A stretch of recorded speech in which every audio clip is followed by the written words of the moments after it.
गोकुळ सोबत गोकुल। आपत्ती व्यवस्थापनाच्या प्रशिक्षणार्थ्यांनी प्रात्यक्षिके केली सादर।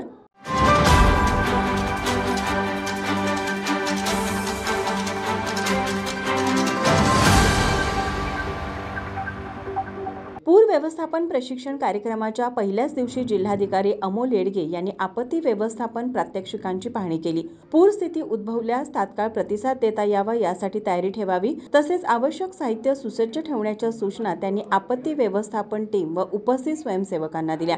जिल्हा आपत्ती व्यवस्थापन प्राधिकरणामार्फत संभाव्य पावसाळी पूरस्थितीच्या पार्श्वभूमीवर सर्व आपत्कालीन यंत्रणा सज्ज ठेवण्यासाठी आज कसबा बावडा येथील राजाराम बंधाऱ्याजवळ पंचगंगा नदीपात्रात साहित्याची तपासणी व चाचणी करण्यात आली। आपदा मित्र व आपदा सखी यांच्यासाठी 18 ते 20 मे कालावधीत प्रशिक्षण कार्यक्रम राबवण्यात येणार आहे। या प्रशिक्षणामध्ये जिल्हा प्रशासनाकडे उपलब्ध असलेले सर्व साहित्य जसे की इन्फ्लेटेबल रबर, मोटर, बोट, लाईफ जॅकेट, लाईफ रिंग, रोप, इमर्जन्सी लाईट इत्यादींच्या साहाय्याने पूर व्यवस्थापनाचे सखोल प्रशिक्षण दिले जात आहे। यावेळी पाण्यात बुडणाऱ्याला वाचवणे, दोरीच्या साहाय्याने बचाव करणे, बोटीने शोध मोहीम राबवणे, बोट उलटल्यास बचाव कार्य कसे करावे आदी प्रात्यक्षिके सादर करण्यात आली। यावेळी जिल्हाधिकारी अमोल येडगे म्हणाले, जिल्हा आपत्ती व्यवस्थापन प्राधिकरणामार्फत जिल्ह्यामध्ये मान्सूनच्या दरम्यान जर काही आपत्ती आल्या तर आपत्तीला प्रतिसाद देण्यासाठी जी काही साधनं जिल्हा स्तरावरती आहेत त्यामध्ये विशेषतः आपल्याकडे 70 रबर बोट आहेत, 700 पेक्षा जास्त लाईफ जॅकेट आहेत,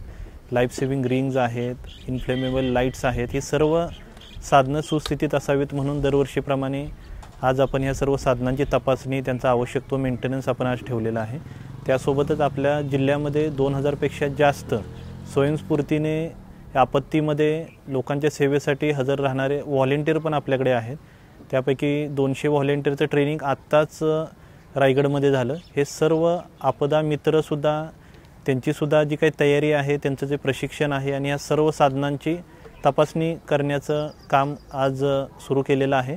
तर आज कोल्हापूर जिल्ह्यामध्ये असणाऱ्या सर्व साधनांची तपासणी आणि आपदा मित्रांचं प्रशिक्षण पूर्ण होतं आहे आणि पुढच्या आठवड्याभरामध्ये तालुक्यामध्ये सुद्धा जी आपल्याकडे साधनं आहेत, महानगरपालिकेकडे साधनं आहे, त्यांची तपासणी केली जाणार आहे। तर जिल्ह्यामध्ये येणाऱ्या कोणत्याही संभाव्य आपत्तीला तोंड देण्यासाठी जिल्हा प्रशासन आणि जिल्हा प्रशासनाच्या सोबतीने हे सर्व आपदा मित्र तयार आहेत। आपत्ती व्यवस्थापन प्रशिक्षणात आपत्ती साधनांचा वापर करून स्वयंस्फूर्तीने सहभाग घेतलेल्या प्रशिक्षणार्थ्यांना प्रत्यक्ष प्रात्यक्षिकांच्या माध्यमातून मार्गदर्शन करण्यात आले असल्याचे प्रतिपादन जिल्हाधिकारी अमोल येडगे यांनी केले। माझा महाराष्ट्र न्यूज कोल्हापूर।